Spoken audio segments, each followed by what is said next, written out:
উনি আমার স্ত্রীর চরিত্র নিয়ে কথা বলছেন। আগে ওনাকে ক্ষমা চাইতে বলুন। ঋত্বিক বশির সাহেবের দিকে রক্তিম চোখে তাকিয়ে বলল। ঋত্বিকের কথা শুনে পালক আর চোখে একবার তৈশির দিকে তাকালো। তৈশির চেহারায় কোনো প্রতিক্রিয়া নেই, সে শুধু নিশ্চুপে তাকিয়ে আছে উঠোনের দিকে। শ্রমিক ঋত্বিকের পাশে এসে বসলো। ভাই ঝামেলা করো না, সরি তো বলে দাও। ঋত্বিক তাকাতেই চুপসে চোখ ফিরিয়ে নেয় সৌমিক। শিহাব ঋত্বিকের সম্মুখে দাঁড়িয়ে সরু চোখে তাকালো। এই প্রথম হয়তো সে জানতে পারছে এটাই তৈশির স্বামী। ঋত্বিক দুই হাত পকেটে গুজে শিহাবের চোখে চোখ রেখে বলল। বাপের হয়েছিলে ক্ষমা চাইবে? দারুণ। শিহাব তাচ্ছিল্যের একটা হাসি দিয়ে উপস্থিত সবার দিকে তাকালো। ওর ঠোঁটে দুর্বোধ্য হাসি লেগে আছে। দুপা পিছিয়ে ঠাস করে থাপ্পড় বসিয়ে বসলো ঋত্বিকের গালে। ইমরুল আর সৌমিক বাদে উপস্থিত সবার প্রতিক্রিয়া স্বাভাবিক। সবাই যেন এটাই চাইছিল। ঋত্বিক তেড়ে এসে শিহাবের কলার চেপে ধরে একের পর এক থাপ্পড় দিতে লাগলো। শিহাবও ঋত্বিকের কলার চেপে ধরলো। দুই একটা চড়ও সেও বসিয়ে দিয়েছে। এবার আরো খেপে গেল ঋত্বিক। শিহাবকে ফেলে গলা চেপে ধরলো তার। শিহাব নিজেকে ছাড়ানোর জন্য ঋত্বিকের নাক বরাবর ঘুষি দেয়। ঋত্বিক ছাড়লো না। সবাই জোরাজোরি করে শিহাবের থেকে ঋত্বিককে ছাড়ায়। শিহাবকে তুলতে তুলতে বশির সাহেব ইমরুল সাহেবকে বলে। তোমাগো নামে মামলা করুম আমি। ভাবছিলাম কথা কয়ে একটা সমাধানে যাবো, কিন্তু এখন মনে হইতাছে মামলা করা উচিত। খালিদ মিয়া ইমরুল সাহেবের উদ্দেশ্যে বললেন। গ্রামের ইজ্জত তো আরো আগে খাইয়া লইছো, যা আছে হেডাও খাইবা মনে হয়। গ্রাম ছাড়া না করলে তোমরা শুধরাইবা না। ইমরুল সাহেব খালিদের কথায় পাত্তা দিলেন না। তিনি বশির সাহেবকে বললেন। কথা বলে কোনো সমাধান চাইতে আসছো? আমার মেয়েকে তালাক করিয়ে তোমার ছেলের হাতে তুলে দিব, নাকি বাকি যেটা আছে সেটাকে তোমার ছেলের কাছে দেব? বলো। খালিদ মিয়া কিছু বলতে যাবেন, ইমরুল হাতের ইশারায় ওনাকে থামিয়ে বললেন। আমার বড় মেয়ের তো একটা দোষ দেখে অনেক বড় যৌতুক চাইছিলা, যেচে পরে প্রস্তাব নিয়ে এসে বিয়ে ঠিক করলাম। তোমার ছেলের সাথে বিয়ে ঠিক, এটা চারদিকে ছড়িয়ে দিয়ে তারপর বললাম এই ভিটে বাড়ি তোমার ছেলের নামে করে দিলে আমার মেয়েকে বিয়ে নিবা। সাথে আমার নিজের করা দোকানটাও তুমি তোমার ছেলের নামে করে দিতে বলছিলা। নিরুপায় হয়ে আমি রাজি হয়েছি, তোমার ছেলের নামে সব কিছু করে দেব, এমন চুক্তিপত্রে সই করিনি বলে 2 বছর ধরে বিয়ে ঝুলিয়ে রাখছ। এখন কোনো সমাধানে আসছো? এই ভিটে বাড়ি, এত বড় মুদির দোকান সব হাতছাড়া হয়ে গেছে বলে আফসোস হচ্ছে? এখন আমার ছোট মেয়েকে দিয়ে সে আফসোস মেটাবেন? ইমরুল হকের কথা শুনে সবাই থম মেরে গেলেন। শ্রমিকের চঞ্চল ছোট বেহায়ার মতো বলে উঠে। আমিও এমন কিছুই ভাবছিলাম, এই কাহিনীতে পাক্কা গ্যাঞ্জাম আছে। শ্রমিকের কথা শুনে সালিশে আসা দুজন লোক মাথা ঝাঁকাতে ঝাঁকাতে কি সব কানাকানি করতে লাগলো, যেন তারাও এসব ভেবেছিল। হাফসা বাকরুদ্ধ চোখে তাকিয়ে আছেন। এতদিন এতবারে সত্যি লুকিয়েছিল। আজ জানতে পারলেন ওনার কলঙ্কিত মেয়েকে কেউ এমনি এমনি নিতে চায়নি। মোটা যৌতুক ছিল কারণ। তৈশির বিয়ে ঠিক হওয়ার পরে ইমরুল অনেকবার রাত বেরাতে বাড়ি ফিরতেন। কথায় থাকেন, জিজ্ঞেস করলে বলতেন জায়গা জমির কিছু কাগজ নিয়ে ঝামেলায় আছি। তাহলে পেছনের এতদিন ভিটে বাড়ির কাগজপত্র নিয়ে দৌড়াদৌড়ি করেছেন। এত কিছু চাপা রেখেছেন ইমরুল। বশির সাহেব চলে যাওয়ার পর একে একে গ্রামের সবাই চলে গেল। সৌমিক ঋত্বিককে নিয়ে আগলা ঘরে গেল। ইমরুল এসে অলিন্দে ব্রেঞ্চিটায় বসে হাফসাকে উদ্দেশ্য করে বললেন। 1 গ্লাস পানি দাও। হাফসা বিনা বাক্যে 1 গ্লাস পানি নিয়ে আসেন। গ্লাস হাতে নিয়ে ইমরুল হক বলেন। মেয়েরা কোথায়? হাফসা জবাব না দিয়ে উল্টো প্রশ্ন করে বসেন। এত কিছু হয়েছে আর তুমি আমাকে কিছুই জানাওনি? ঢকঢক করে পানি খেয়ে ইমরুল হক বললেন। জেনে কি করতে? কিছু করতে না পারলে জানা যাবে না? এই নিচ লোকগুলোকে মুখের উপর ঠাস করে না বলতে পারোনি তুমি? ইমরুল ম্লান হেসে বললেন। তুমি মনে করেছো আমি ওদের দিকে তাকিয়েছিলাম? গোপনে গোপনে কত জায়গায় ছেলে দেখছি, ভালো কোনো ছেলেই পাইনি। যা পেতাম সবাই এরকম যৌতুক চাইতো। দিনটা শুধু দৌড়িয়েছি, মেয়েকে একটা ভালো ছেলের হাতে তুলে দেওয়ার জন্য পাগলের মতো ঘুরেছি। রাত বেরাতে বাড়ি ফিরেছি, তুমি অভিমান করেছো, আমাদের ঝগড়া হয়েছে, চারদিকে টেনশন আর বিষণ্ণতা। এমন অবস্থায় ভাইজান প্রস্তাব দিয়েছেন, তা কিভাবে ফিরে দিতাম আমি? হাফসা গ্লাসটা নিয়ে উঠে চলে যেতে লাগলো। ইমরুল হক বললেন। রিদমিকের মতো ছেলে পাওয়া শুধু তুলসীর ভাগ্য না, আমাদেরও ভাগ্য বলে এমন জামাতা পেয়েছে, মেনে নাও তাকে। ওর মায়ের জন্য ওকে খারাপ বলো না। হাফসা আর দাঁড়ালেন না, চলে গেলেন অলিন্দ ছেড়ে। শিহাব ছেলেটা খারাপ প্রমাণ হয়েছে বলে ঋত্বিককে মহৎ ভাবতে হবে কেন? ঋদ্ধিক কতটা খারাপ সেটা আর কেউ না জানলেও হাফসা তো জানেন। লজ্জা ছোট একটা শব্দ, অথচ তার কত রূপ। কখনো লজ্জায় হৃদয় দোল খায়, আবার কখনো বাক্যহারা প্রাণীর মতো মুখ লুকায়। শিহাবের ইচ্ছে করছে লজ্জায় নিজেকে ভূপৃষ্ঠ থেকে লুকিয়ে নিতে। সে তো তৈশীকে যৌতুকের জন্য বিয়ে করতে চায়নি, অথচ আজ পুরো একটা সমাজ জানলো শিহাব যৌতুকের জন্য বিয়ে করতে চাইছে। বাবার প্রতি প্রচণ্ড রাগ হচ্ছে শিহাবের। তার বাবা কেন এত নিচে নামলেন? শিহাব প্রথমে বিয়েতে না বলেছিল বলে উনি বারবার বলতেন। দুঃখে একটা মেয়ে তৈশী, তুমি বিয়ে করলে একটা অসহায় মেয়ের জীবন সুন্দর হয়ে উঠবে। তুমি যদি জীবনে কারো উপকারে আসতে চাও তবে অসহায় কাউকে সঙ্গী করো। এমনভাবে শিহাবকে বোঝাতেন যে শিহাব ধীরে ধীরে তৈশীকে নিয়ে ভাবতে লাগে। একটা সময় উপলব্ধি করে তৈশীর কথা ভাবলে তার মায়া হয়, হৃদয় কাঁপে। তাই বিয়েতে রাজি হয়ে যায় সে। শুধু একবার যদি জানতে পারতো বাবা এত কিছুর বিনিময়ে তৈশীকে চেয়েছেন, তাহলে সে এই বিয়েটা না বলে দিত। সাদা রঙের একতলার একটি দালান বাড়ির উঠোনে বসে বসে পান চিবোচ্ছেন বশির সাহেব। চেয়ারে বসে থেকে টুলের উপরে পা রেখে পা নাচাচ্ছেন আর কি যেন ভাবছেন। শিহাব নিজের ঘরের জানালা দিয়ে তীক্ষ্ণ চোখে তাকিয়ে আছে তার বাবার দিকে। গতকালকের ঘটনার পর থেকে সে তার বাবার সাথে কথা বলছে না। রাতে বাবা ছেলের মধ্যে অনেক কথা কাটাকাটি হয়েছে। এখন তারও ইচ্ছেও করছে না এই লোকটাকে বাবা বলে ডাকতে। অনেকক্ষণ হলো শিহাবের মা রান্নাঘর থেকে তাকে ডেকে যাচ্ছেন। শিহাব যাচ্ছে না, কারণ বাবার পাশ কেটে রান্নাঘরে যাওয়া লাগবে। আরেকবার ডাকার পর শিহাব ঘর থেকে বের হলো। সে যাচ্ছে দেখে বশির সাহেব বললেন, ওই খারা, তোর লগে কথা আছে। শিহাব দাঁড়ায় না। বশির সাহেব আবার ডাকেন, তবে ছেলে সাড়া দেয় না। পাত্তা না পেয়ে আগে গজগজ করে উঠলেন। ওই নষ্টামের লাগা তুই আমার তেজ দেখাইছস? ফুঁসে উঠল শিহাব। থেমে গিয়ে তেড়ে আসলো বাবার দিকে। আমাকে জন্ম দিয়ে বেঁচে গেছো, নয়তো দেখতে আজ কি হাল হয়। কি করবি তুই? মারবি আমারে? শিহাব কিরমির করে বলে। আফসোস। বশির সাহেব ঠাসিয়ে থাপ্পড় লাগান ছেলের গালে। শিহাবের মা দৌড়ে আসেন, ছেলের বাহু চেপে ধরে বলেন, এইটা কি করলা? জোয়ান পোলার গায়ে হাত তুললা? তোর পোলারে ক আমার লগে গুন্ডাম না করতে। ছোট লোকের মতো যৌতুক চাইবে আর চুপ থাকবো? বিয়ের পর ওই মেয়ের সামনে কিভাবে দাঁড়াতাম আমি? আত্মসম্মানবোধ বলেও কিছু আছে, এটা বোঝো তুমি? মাইয়ার কাহানি শুনো নাই? এমনি এমনি ঘরে তুলে নিতাম। ডাকছিল বইলাই তো দাবি করছিলাম, নইলে কি এমন দাবি করতাম? শিহাব থামলো, কিছু একটা ভেবে বলল, দাগের মেয়ের কাছে যাও কেন তুমি? পৃথিবীতে মেয়ের অভাব ছিল? তুমি জেনে বুঝেই গেছো লোভে পড়ে। এইটুকু বলে শিহাব বাবার সম্মুখে দাঁড়িয়ে বলল, তুমি কি মনে করেছো আমি হাল ছেড়ে দিব? নিজেকে শুদ্ধ প্রমাণ করার জন্য আমাকে যা করতে হবে আমি তাই করব। একজনের দাগ ছিল, অন্যজনের তো নেই। তুমি শুধু দেখতে থাকো আমি কি করি। বলে চলে যায় শিহাব। বশির সাহেব ছেলের কথার গভীরতা ছুঁতে পারলেন না। আগুন ঝরা চোখে চেয়ে রইলেন ছেলের যাওয়ার দিকে। একটা সিঁড়িতে পা ডুবিয়ে বসে আছে তৈশী। প্রায় সময় পুকুর পাড়ে এভাবে বসে থাকে সে।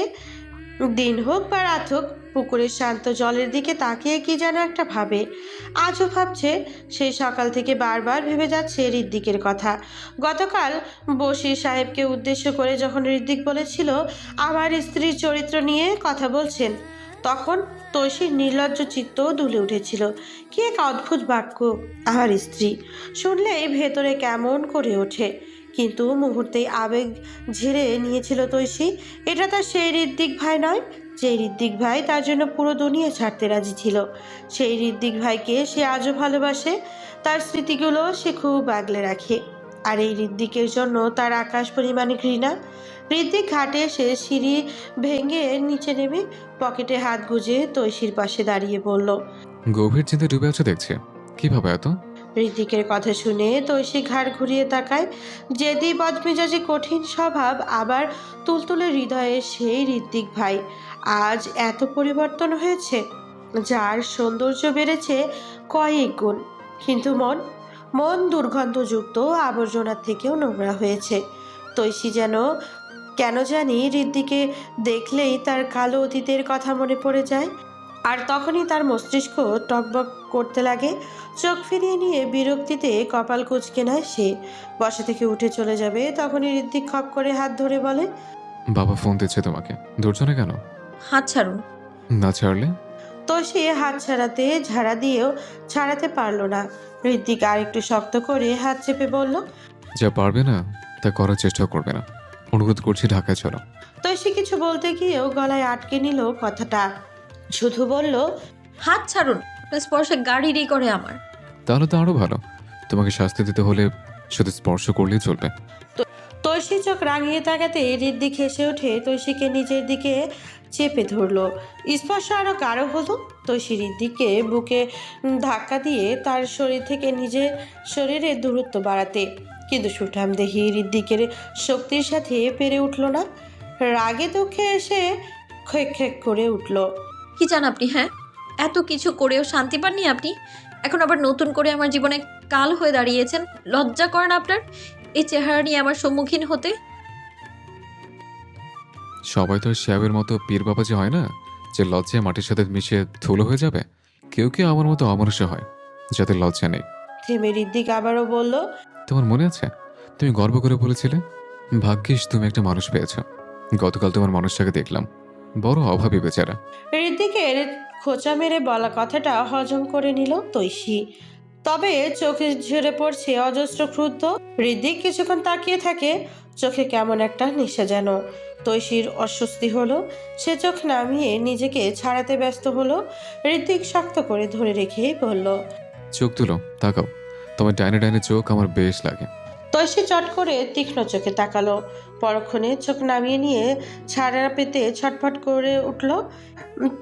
এরই ফাঁকে ঋদ্ধিক একটা কাণ্ড করে বসে। সেকেন্ড কয়েক পরে তৈশির ধাক্কা খেয়ে কয়েক পা পিছিয়ে যায় ঋদ্ধিক। তৈশি রাগে ফুঁসতে ফুঁসতে গলার পাশটায় হাত চেপে ধরে চেঁচিয়ে বলল, একদম খুন করে ফেলবো। ঋদ্ধিক মিটমিট করে হাসলো। নতুন কিছু না তো, আরো অনেক হয়েছে। তৈশি আর দাঁড়ালো না, দ্রুত পায়ে প্রস্থান করলো পুকুর পাড়।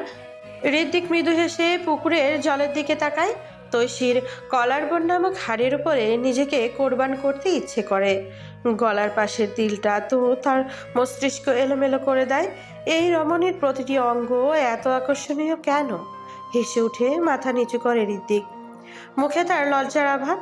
জোহরের আজান দিয়েছে অনেকক্ষণ হলো। হাফসা বেগম প্রচণ্ড বিরক্ত হলেন। এখনও রান্না শেষ হয়নি, নামাজটাও আদায় করেননি। কিছুক্ষণের মধ্যে নিশ্চয়ই ইমরুল চলে এসে হাঁক ছাড়বেন ভাতিজাদের খাবার দেওয়ার জন্য। মেহমানদের অপমান পছন্দ করে না তিনি, নয়তো ওনার ভাতিজাদের ইচ্ছে মতো কয়েকটা কথা শোনাতেন। ওদের প্রতি স্বামীর এত আধিক্যতা বিরক্ত লাগে হাফসার। গলা ছেড়ে পালককে ডাক দিলেন। পালক ওনাদের ঘর থেকে বেরিয়ে এসে রান্নাঘরে গেল। হাফসা ছাড়ি মাখা গলায় বললেন, দুই একটা কাজে হাত লাগালে হাত ফসকে যাবে। ভাত বসাইছি, উতলে যেন না পড়ে, খেয়াল রাখিস। আমি নামাজ পড়ে আসছি। পালক বাধ্য মেয়ের মতো হালকা করে সম্মতিসূচক মাথা নাড়ালো। মা চলে যেতে ফ্রিজ খুলে একটা গাজর বের করে ধুয়ে নিল। একটা চেয়ার টেনে দু পা তুলে বসে গাজর খেতে লাগে। এরই মধ্যে শ্রমিকের কণ্ঠ ভেসে এলো, রান্নাঘরে ঢুকেই খাওয়া শুরু করে দিয়েছো? পালক হকচকিয়ে উঠল, দ্রুত চেয়ার ছেড়ে উঠে বলল। আপনি? শ্রমিক ততক্ষণে রান্নাঘরে ঢুকে গেছে। চুলোর দিকে যেতে যেতে সে বলল, কি রান্না হচ্ছে আজ মেহমানদের জন্য? পালক শঙ্কিত কণ্ঠে বলল, আপনি এখানে কেন এসেছেন? প্লিজ চলে যান, মা দেখলে আমাকে জ্যান্ত মেরে ফেলবে। শ্রমিক হাসে। আচ্ছা, তাই নাকি? বলে একটা পাতিলের ঢাকনা ওঠালো। ঘ্রাণ সুখে বলল, আহ, চাচির হাতের রান্না। শোনো, তুমি কিন্তু চাচির মতন রান্না শিখবা। পালক একবার বাইরের দিকে একবার শ্রমিকের দিকে তাকাচ্ছে। ভয়ে হাত পা অবশ হয়ে আসছে তার। মা যদি এসে এই লোকটাকে রান্নাঘরে দেখেন তাহলে তো তাকে মেরেই ফেলবেন। পালক অনুরোধ করে বলল, প্লিজ চলে যান, মা চলে আসবে। আসুক, আসলে কি এমন হয়ে যাবে? আমি রান্না খেতে এসেছি, তোমাকে ইফটিজিং করতে তো আসিনি। আজ এরা কথা বাড়াচ্ছেন কেন? চলে যান তো, বের হন। শ্রমিক এক হাত পকেটে গুজে অন্য হাতে চুলোর পাশে ভর করে কিছুটা বাঁকা হয়ে দাঁড়ালো। তারপর ফণিতা ছাড়াই বলল, বের হব একটা শর্তেই। বলো, বিয়ে করবে আমায়? পালক চোখ রাঙিয়ে তাকিয়ে বলল, একবার বলে দিয়েছি না, এরকম কথা আর দ্বিতীয়বার বলবেন না। ভালোবাসি তোমাকে। পালক এবার কিছুটা রেগে গিয়ে বলল, আপনার ভালোবাসা আপনার কাছে রাখুন, আমার প্রয়োজন নেই। যান, বেরিয়ে যান। শ্রমিক বলল, আগামীকাল চলে যাব। তো শ্রমিকের স্বরে ব্যথা ফুটল। ভালোবাসা যায় না আমায়? কোনো এক অজানা কারণে পালক চুপসে গেল, উত্তর দিতে গিয়েও দিতে পারলো না। সৌমিক পুনরায় বলল, রাতে তোমাদের শিমুল গাছের নিচে তোমার অপেক্ষায় থাকবো, তুমি আসবে তো? পালক চোখ বড় বড় করে তাকায়। ওদের একটাই শিমুল গাছ, আর সেটা কলপাড়ের পাশে। কলপার বাড়ির এক কোণে অবস্থানরত। দিনে দুপুরে নির্জন লাগে, সেখানে সে রাতে যাবে? পালক তড়িঘড়ি করেই বলে, কী সব ফালতু কথাবার্তা বলছেন? আমি ওখানে যাব কেন? এটা কেমন আবদার করছেন? ভালোবাসার আবদার করছি, যাবে? আমি যেতে পারবো না। অযথা আপনি ওখানে গিয়ে সময় নষ্ট করবেন না। পালক কাজে হাত লাগায়। শ্রমিক আগের ন্যায় থেকে বলে, সময় নষ্ট করেও যদি তোমার দেখা মেলে, আমি আমার পুরো জীবনের সময়টা নষ্ট করতে রাজি। পালকের থেকে কোনো সারা শব্দ নেই। শ্রমিক বলল, আমি অপেক্ষায় থাকবো। পালকের কি হলো সে জানে না, কি জবাব দিবে, কিভাবে দেওয়া উচিত যেন ভুলে গেছে। চোখ বন্ধ করে নিজেকে সংযত করতে চাইলো। শ্রমিক পকেটে হাত বের করে পালকের কপালে ঠুকা দিল। চট করে চোখ খুলল পালক। শ্রমিক হেসে উঠল, মায়াবতী। বলেই চলে গেল সে। পালক এখনো ঠায় দাঁড়িয়ে আছে। ওর বুকের ভেতর অস্থিরতা বাড়ছে। দুদিন হলো বোধ করছে শ্রমিকের আশেপাশে থাকলে হৃৎপিণ্ড মৃদু কেঁপে ওঠে, নিঃশ্বাস ভারী হয়ে যায়, এলোমেলো চিন্তায় হোঁচট খায় মস্তিষ্ক। তবে কি মন শ্রমিকের নামে আটকে যাচ্ছে? প্রেমে পড়ছে সে? এই প্রেম কেউ মানবে কি? একই ঘরে দুই বোনের বিয়ে, বাবা মা কি মানবে? সমাজ কি বলবে? আর শ্রমিকের মা, উনি কি আদৌ এসব মানবেন? পালকের উথাল পাথাল মন নিজেকে নিজেই প্রশ্ন ছুড়ছে। আর এদিকে তার ভাত উঠলে অনেকটা ভাত পড়ে যাচ্ছে, অথচ সে বেখবর। ঋত্বিক বাহির থেকে এসেছে মাত্র, অলিন্তে উঠতে সিঁড়িতে উঠেছে আর হাফসা নামতে যাবেন। সে অবস্থায় দুজনের রাস্তায় এক হয়ে যেতেই থেমে গেল দুজন। মুহূর্তে হাফসা মুখ কালো করে নেন। ঋত্বিক চট করে সালাম দেয়। আসসালামু আলাইকুম। ক্ষীণ করে সালামের জবাব দিয়ে চলে যান তিনি। ঋত্বিক ওনাকে দাঁড়াতে বললেও দাঁড়ান না। একটা দীর্ঘশ্বাস ছেড়ে ম্লান হেসে ঘরে চলে গেল সে। তৈশী পা সোজা করে খাটে হেলান দিয়ে বসে ফোন টিপছে। ঋত্বিকের উপস্থিতি টের পেয়েও চোখ তুলে তাকালো না। একবার মন চাইলো সে খাট থেকে উঠে যাবে, তারপর আবার ভাবলো তার বাপের কেনা খাট এটা, সে কেন উঠে যাবে? ঘুমানোর জন্য ছেড়ে দিয়েছে বলে কি বসার জন্য ছেড়ে দেবে? ঋত্বিক খাটের অন্য পাশে গিয়ে বসে চট করে তৈশীর কোলে মাথা রেখে শুয়ে পড়ল। এত দ্রুত ব্যাপারটা ঘটে গেল যে তৈশী প্রথমে বুঝতেই পারল না। যতক্ষণে বুঝলো ততক্ষণে আর সম্ভব হলো না পা সরানোর। সে বাজখাই গলায় বলল, এসব কি? উঠেন বলছি। ঋত্বিক তৈশীর হাত টেনে নিজের মাথায় লাগিয়ে বলে। একটু মাথা টিপে দাও। তৈশী এক ঝটকায় নিজের হাত সরিয়ে নেয়। আমাকে আপনি টাকা দিয়ে কিনে রেখেছেন আপনার সেবা করার জন্য, হ্যাঁ? আমি টাকা দেবো কেন? জান্নাত পাওয়ার খুশিতে তো তোমার আমাকে টাকা দেওয়া উচিত। স্বামী সেবা করলে জান্নাত পাওয়া যায়। আমার ওসিলা খুব সহজে জান্নাত পাবে। নাও, সেবা করো আমার। এসব অলিয়া উলিয়ার বানিয়ে আপনার মুখে মানায় না। ঋত্বিক হেসে উঠল। তৈশী তার মাথা তুলে নেওয়ার অনেক চেষ্টা করলেও ব্যর্থ হচ্ছে। ঋত্বিকের হেলদোল নেই। সে তৈশীর দিকে তাকিয়ে আছে, মুখ ফিরিয়ে নেয় তৈশী। খুব অসহ্য লাগছে তার। ঋত্বিক এভাবে শুয়ে থাকার কারণে গা গোলাচ্ছে। ঋত্বিক তার দিকে থাকতে থাকতেই বলল, তোমাকে কেমন যেন লাগে, পেতনি পেতনি টাইপ। চল শক্ত করে তাকায় তৈশী। ধাক্কা দিয়ে ঋদ্ধিকে সরিয়ে পা নামিয়ে নেয়। ধুমকা ধাক্কা খাওয়ায় নিজেকে আটকাতে পারেনি ঋদ্ধিক, ছিটকে পড়ে একটু দূরে। সে কিছু বুঝে ওঠার আগেই তৈশী বলে উঠল, আর একবার যদি আমার সামনে আসার চেষ্টা করেন তো খুব খারাপ হবে। কেমন খারাপ? তৈশী সুচালো চোখে ভাষায় যেন কঠিন জবাব দিল। ঋত্বিক উপেক্ষা করে সবকিছু তৈশীর চোখের দিকে তার গভীর শীতল চোখ রেখে বলল, চোখ জোড়ায়ও কোনো মায়া নেই, কেমন এক খাটাস খাটাস চাহনি। বলে হাসে ঋত্বিক। তৈশী ধাক্কা দিয়ে ঋত্বিকের সামনের থেকে সরিয়ে বেরিয়ে আসে ঘর থেকে। ঋত্বিক কয়েক কদম পিছিয়ে গিয়ে পেছন থেকে গলা ছেড়ে বলে, এক কাপ চা হবে? তৈশী ফিরেও তাকায় না। ঋত্বিক খাটে বসে শার্টের বোতাম খুলে। সে জানে তৈশী তাকে চা কেন, বিষও খেতে দিবে না, তবুও চাইল। তৈশীকে জ্বালাতে তার ভালো লাগে। আর মাত্র কয়েকটা দিন, তৈশী আর তার প্রেমের শুরুর দিনটা আসছে। সেই দিন তৈশীর জন্মদিনও। ঋত্বিক তাকে সব জানাবে। তার ঋত্বিক ভাই আজও তাকে কতটা ভালোবাসে বুক ছিঁড়ে দেখাবে। প্রেম মানুষকে শুধু অন্ধ করে না, প্রেম শুধু বোকা বানায় না, প্রেম মানুষকে দুঃসাহসীও বানিয়ে দেয়। প্রেমে পড়ার পর ভয় শব্দটা শুধু একটা শব্দই মনে হতে লাগে। পালকও হয়তো প্রেমে পড়েছে, তাই তো আজ ভয় শব্দটা তাকে স্পর্শ করতে পারছে না। ঘড়ির কাঁটায় রাত 3টা বাজে। ঘরের পেছনে দরজা খুলে ঘর থেকে বের হলো পালক। জীবনে প্রথমবার এত দুঃসাহস করছে সে। কতবার মনকে বুঝিয়েছে সে যাবে না, তারপরেও পারল না। বারবার মনে হচ্ছে সৌমিক না ঘুমিয়ে তার অপেক্ষায় বসে আছে। সৌমিকের জন্য আজ একটু বেশিই ভাবছে সে। পাটি পেটি কুয়ে কলপারের দিকে গেল। চাঁদনি রাত, তাই তার আলাদা কোনো টর্চ চালাতে হয়নি। শিমুল গাছের নিচে দাঁড়িয়ে ফোন টিপছিল সৌমিক। পালককে দেখে বিশ্বজয়ের হাসি ফুটে ওঠে মুখে। তাকে দেখেই সে বলল। জানতাম তুমি আসবে। পালক সৌমিকের সামনে এসে বলে, আপনাকে নিষেধ করেছিলাম ওখানে আসবেন না, তবুও এসেছেন। তুমিও তো বলে দিয়েছিলে আসতে পারবে না। যেখানে তুমি নিজের নিষেধ নিজেই মানতে পারোনি, সেখানে আমার উপর হুকুম জারি করছো। পালক বিরান্নত হয়ে চুপ হয়ে যায়। সৌমিক বলে, ভালোবাসো আমায়? পালক অকপটে জবাব দেয়, না। তুমি মুখে যতই না বলো, তুমি এখানে আসাতে তোমার মনের ভেতরে গুপ্ত হয়ে থাকা হ্যাঁটা প্রকাশ পেয়ে গেছে। পালক বলল, আমি এসেছি আপনাকে বলতে যে এত রাতে কেউ এখানে আপনাকে দেখলে খারাপ ভাবে। চলে যান প্লিজ। তুমি চাও না কেউ আমাকে খারাপ ভাবুক? আমার জন্য চিন্তা হয় তোমার?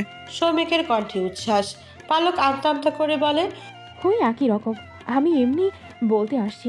সৌমিক আরেকটু কাছে আসে। ভালোবাসো এটা বলতে কিসের এত দ্বিধা? পালক সামান্য পিছায়। সৌমিক হাত ধরে নেয়। কেঁপে ওঠে পালক। শিহরণে গা ঝিমঝিম করে উঠল। হৃৎপিণ্ড চলার গতি বাড়ছে। অন্যরকম একটা অনুভূতি হচ্ছে তার। এরকম তীক্ষ্ণ অনুভূতির সাথে পরিচিত নয় সে। সৌমিক বলে, কিসের এত দ্বিধা? পালক কাপা গলায় বলে, ছাড়ুন প্লিজ। সৌমিক হাত ছেড়ে দেয়। পালক কিছুটা দূরে দাঁড়ায়। সৌমিক মুখ ফুলিয়ে ফুস করে দম ছাড়ে। কিছুক্ষণ চুপ থাকে বলে, তুমি না চাইলে আমি জোর করব না। তোমার অন্য কোনো পছন্দ থাকলে বলার দরকার নেই, কিন্তু আমার কোনো অপূর্ণতা থাকলে একবার বলে দেখতে পারো। আমি নিজেকে পূর্ণ করে তোলার চেষ্টা করব। পালক কিছুক্ষণ নিশ্চুপ দাঁড়িয়ে রইল, তারপর বলল, আমার মাঝে কোনো অপূর্ণতা নেই, কিন্তু এটা কেউই মানবে না। আপু আর ঋদ্বিক ভাইয়ের ব্যাপারটা কেউ মানতে পারছে না। মা চাইবেন না এক ঘরে দুই বোন বিয়ে দিতে। আমি জানি চাচিও কোনোদিন এটা চাইবেন না। লোকে বলবে মা আপনাদের পেছনে তার মেয়েদের লেলিয়ে দিয়েছেন। আরও কত কিছু শুনতে হবে। সৌমিক বলল, লোকে কি বলবে, কে মানবে কে মানবে না, এসব ভেবে যদি নিজের ইচ্ছাকে দমিয়ে রাখো, তাহলে দেখবে দিন শেষে তুমি কিছুই পাচ্ছ না। জীবনে কিছু পাওয়া সহজ হয় না পালক, সহজ করে নিতে হয়, লড়াই করতে হয়। তুমি ভালোবাসার জন্য লড়াই করতে পারবে না? পালক চুপ। সৌমিক বলে, তোমাকে পাওয়ার জন্য যতটা লড়াই করতে হয় আমি করতে রাজি। আর যদি একসাথে দুজন মিলে লড়াই করি, দেখবা আগুনও পানি হয়ে গেছে। ভয়কে জয় করতে পারলেই জীবন সুন্দর পালক। তুমি একবার ভালোবেসে দেখো, আমি 1000 বার লড়াই করতে রাজি। পালক মাথা নিচু করে দাঁড়িয়ে আছে। সৌমিক পালকের একদম কাছাকাছি দাঁড়িয়ে বলল, ভালোবাসবে আমায়? পালক সৌমিকের দিকে মুখ তুলে বললেন, যদি মাঝপথে নিয়ে হাত ছেড়ে দেন? মৃত্যুর আগে আর নয়। বদলাবেন না তো? ওটাও কবরে যাওয়ার পর। সৌমিক পালকের হাত ধরে। পালক আবারও কাঁপলো, তবে এবার আর হাত সরালো না। সৌমিক মৃদু হাসে। তার হার্টবিট বাড়ছে, হিম হয়ে আসছে অঙ্গ প্রত্যঙ্গ। সে বলে, ভালোবাসি। পালক চোখ বন্ধ করে দাঁড়িয়ে আছে। সৌমিক বলল, একবার বলো ভালোবাসি। পালক লজ্জায় মাথা নিচু করে দাঁড়িয়ে আছে। তার শরীরে মৃদু কাঁপুনি বোধ করছে সৌমিক। সে পালকের হাতটা আরো শক্ত করে মুঠো করলো। পালক এখনো কাঁপছে। সৌমিক বলে, ফজর পরে বেরিয়ে যাব। যাওয়ার আগে তোমাকে দেখে যাওয়ার সৌভাগ্য হবে। পালক চোখ তুলে তাকায়। চাঁদের আলোতে তার কাতর চোখ জোড়া স্পষ্ট না হলেও কণ্ঠে খুব অসহায় শোনালো, কারি যাওয়াটা খুব জরুরি। বাবা আর্জেন্ট যেতে বলেছেন, আজই যাওয়ার কথা ছিল। পালক মৃদু করে আহ বলে। কিছুক্ষণ কথা বলে তারা। পালক ফোনে সময় দেখে যে ঘন্টা পেরিয়ে গেছে সে এসেছে। শঙ্কিত হয়ে বলে, আমি যাচ্ছি, মা জেগে যাবে। পালক যা ধরে। শ্রমিক বলে, শোনো শোনো, তোমার নাম্বারটা তো আমার কাছে নেই, নাম্বারটা তো দাও, যোগাযোগ করব কিভাবে? পালক সৌমিকের ফোনেই নিজের নাম্বার তুলে দিয়ে দ্রুত হেঁটে চলে গেল। যেতে যেতে সৌমিকের চাপা গলা শুনল। যার বেলায় দেখি যেন। চুপি চুপি ঘরে ঢুকে নিঃশব্দে হেঁটে গিয়ে খাটে উঠল পালক। তার মাকে যেভাবে ঘুমে রেখে গিয়েছিল সেভাবেই আছেন। পালক স্বস্তির শ্বাস ছেড়ে পাশ ফিরল। পালক নিজেকে দেখে নিজে অবাক হচ্ছে। তার বিশ্বাস হচ্ছে না সে এত রাতে একা একা বাহিরে ছিল। এত সাহস তার আছে বলে জানা ছিল না। প্রেমে পড়ে গেলে মনে হয় মানুষ এত উৎপাত হয়ে যায়। শ্রমিকের স্পর্শ হাতে লেগে আছে। হাতটা ধরে এনে বুকে লাগায় পালক।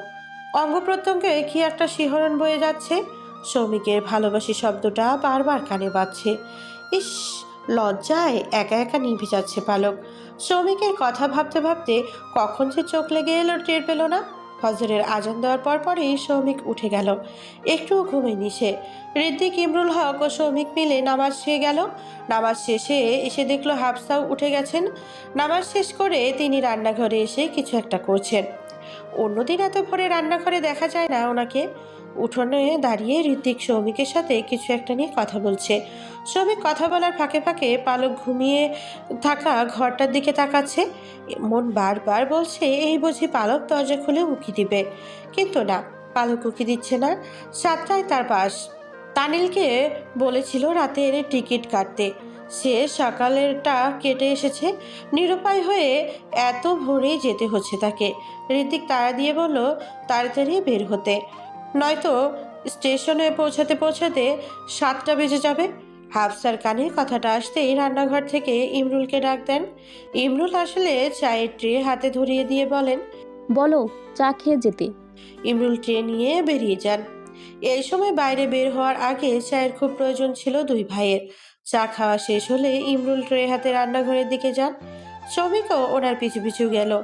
ইমরুল টেবিলের উপর ট্রে রেখে হাফসাকে বললেন, আমিও যাচ্ছি স্টেশন পর্যন্ত, ওখান থেকে দোকানে চলে যাব। হাফসা চুলোয় কি যেন করছিল। স্বামীর কথায় পাশ ফিরে তাকাতেই চোখে পড়ে দরজার সামনে দাঁড়িয়ে থাকা সৌমিককে। উনি তাকাতেই সৌমিক বলল, চাচিমা চলে যাচ্ছি, দোয়া করবেন। হাফসা মুখে কিছু না বললেও মৃদু মাথা ঝাঁকালেন। সৌমিক বলে, তৈশী ও পালকের সাথে আর দেখা হলো না, ওদের বললেন আমি চলে গেছি। হাফসা ছোট্ট করে বললেন। শ্রমিক চলে যায় এখান থেকে। হাফসা ইমরুলের হাতে একটা টিফিন বক্স ধরিয়ে তোমার ভাতিজাকে দিয়ে দিও, বইলো রাস্তায় খিদে পেলে খেয়ে নিতে, পরে আবার বলবে না খাইয়ে বিদায় দিয়েছে। ইমরুল টিফিন হাতে নিয়ে শুধু মুচকি হাসলেন। হাফসার ভেতরে যে নরম একটা হৃদয় আছে, সেই হৃদয়টা হাফসা কিছুতেই লুকিয়ে রাখতে পারেন না। এটা হয়তো হাফসা নিজেও জানেন না। এই যে দেখতে পারে না বলেও কি সুন্দর করে টিফিন হাতে বানিয়ে ধরিয়ে দিচ্ছে রাস্তায় খাওয়ার জন্য। এটায় কতটা কমলতা ফুটেছে তা জানেনি না হাফসা। ইমরুল হক সৌমিকের হাতে টিফিন ধরিয়ে দিয়ে বললেন, তোর চাচি তোকে দিয়েছে, রাস্তায় খেয়ে নিস। শ্রমিক টিফিন হাতে নিয়ে একবার পালক যে ঘরে ঘুমিয়ে আছে সেই ঘরের দিকে তাকালো। দরজা এখনো বন্ধ। ঋদ্ধিক ও ইমরুলের হকের সন্দেহের চোখ এড়াতে বলল, তৈশী মনে হয় ঘুমে, বলেও যেতে পারলাম না। ঋত্বিক গাড়িতে উঠতে উঠতে বলল, তাড়াতাড়ি উঠো, দেরি হচ্ছে। গাড়িতে উঠলো সৌমিক। খুব মন খারাপ হচ্ছে তার। পালক ঘুমিয়ে আছে, তার কথা রাখলো না। আর একটু দেরি করে গেলে হয়তো পালককে দেখে যেতে পারত, কিন্তু তার বাস 7টায়। সে চেয়েছিল তাদের গাড়িটা নিয়ে যেতে, ঋদ্ধিক নিতে দেয়নি, নয়তো বিকেলে বের হতো সে। প্রায় 5 মিনিট ধরে দরজার সামনে দাঁড়িয়ে আছে ঋদ্ধিক। কয়েক সেকেন্ড পর পর তৈশীকে ডাক দিয়ে দরজার কড়া নাড়ছে, কিন্তু ভেতর থেকে কোনো সাড়া শব্দ নেই। শ্রমিককে স্টেশন পর্যন্ত এগিয়ে দিতে গেছিল। ফেরার সময় তানিলও তার কিছু বন্ধুদের সাথে ঘুরতে গেছিল। ব্যাস, কিভাবে যে রাত 12টা বেজে গেছে খেয়ালই করেনি। ঘড়ির কাঁটায় যখন রাত 10টা বাজে তখন ইমরুল হক তাকে ফোন দিয়ে জিজ্ঞেস করেছিল ফিরতে কতক্ষণ। ঋত্বিক বলে দিয়েছিল তার লেট হবে, সবাই যেন খেয়ে ঘুমিয়ে পড়ে। এই তো এখন এমন ঘুমিয়ে পড়ছে যে ওনাদের মেয়ে ডাকই শুনছে না। ঋত্বিক একটু জোরে ডাক দিয়ে শব্দ করে কড়া নাড়ল। এতক্ষণে কর্ণপাত হয় তৈশীর। বিরক্তি নিয়ে উঠে এসে দরজা খুলে দিল। দরজা খুলে দিয়ে মাথা চুলকাতে চুলকাতে আবারও গিয়ে শুয়ে পড়ে তৈশী। ঋত্বিক জোরে হেসে দিল, নিজেকে সংযত করে নেয়। ঘরে ঢুকে দরজা বন্ধ করতে গিয়ে খাটে বসে। ঋত্বিক না থাকলেও বিছানায় শোয়নি তৈশী, আজকেও মেঝেতে ঘুমিয়েছে। খিদের জ্বালায় ঋত্বিকের পাকাশটায় মুচড়ে উঠল। এত রাত করে বাড়ি ফিরে খাবার যাওয়াটা খারাপ দেখাবে। খিদে নিয়েও শুয়ে পড়ল ঋত্বিক। বেশ কিছুক্ষণ এপিট করেও ঘুমাতে পারল না। খিদে থাকলে বুঝি ঘুম হয়। উঠে বসে ডাক দিল তৈশিকে। এবার দুটো ডাক দিতেই জেগে উঠল তৈশি। ঋত্বিক বলল, কিছু খেতে দিবা? তৈশির চল শক্ত করলো। এই লোকটা বাইরে থেকে খেয়ে আসলেই পারতো। বালিশে মাথা রাখতে গিয়েও রাখলো না। উঠে বেরিয়ে গেল রান্নাঘরে। ঋত্বিক চলে আসলো পিছু পিছু। রান্নাঘরে রাখা টেবিলটায় বসে বলল, এত কিছুতে পারতে হবে না, শুধু প্লেটে অল্প করে দাও। শুনে থামলো না তৈশি। একটা প্লেটে সে কোনো আন্দাজে খাবার তুলবে? একটা মানুষ কতটুকু খায় না খায় সে কিভাবে জানবে? বাটি বাটি করে সব কিছু তুলে টেবিলে রাখলো। হাত ধুতে ধুতে ঋত্বিক প্রশ্ন ছুড়ল। তুমি খেয়েছিলে? তৈশি জবাব দিল না। ঋত্বিক ভাত খাওয়া শুরু করলো। প্রতিদিনের তুলনায় খুব অল্প ভাত নিয়েছে আজ। সবকিছুই ঠান্ডা। ছোটবেলা থেকে ঠান্ডা খাবার অপছন্দ তার। 5-6 লোকমা খেতেই খাওয়া শেষ। তৈশিকে গুছিয়ে নাও বলে হাত ধুতে লাগে।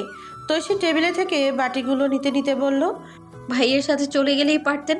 ঋত্বিক উঠে এসে তৈশির পেছনটায় দাঁড়িয়ে বলল। তুমি চললে তো আমিও চলে যেতাম। ঐশী আর কিছু না বলে বাটি নিয়ে যেতে লাগলো। ওড়নায় টান লাগলো। পেছন ফিরে তাকিয়ে দেখে ঋত্বিক তার ওড়নায় হাত মুছছে। দু হাতে বাটি থাকায় ওড়না কেড়ে আনতে পারলো না, শুধু মুখে ঝাড়ি দিয়ে পড়ল। কি সব নোংরামো করছেন, ওড়না ছাড়ুন। ঋত্বিক হেসে উঠে বলে, আমার বউয়ের ওড়না, কখন ধরবো ছাড়বো সেটা আমার ব্যাপার। তৈশির আগে ফুসতে ফুসতে সামনে আগায়। ওড়না দুদিক থেকে ঋত্বিক ধরে রাখায় আটকে যায় সে। ঘাড় ঘুরিয়ে পেছনের দিকে দেখলো ঋত্বিক চেয়ারের উপর একটা পা রেখে এক পা ঝুলিয়ে টেবিলে বসেছে। মুখে বিদ্রুপের হাসি। তৈশি চোখ খিচে নিজেকে নিয়োজিত রাখলো। 2 হাতের বাটি ফেলেও দিতে পারছে না, আবার কোথাও জেদে রাখবে সেই নাগালটাও নেই।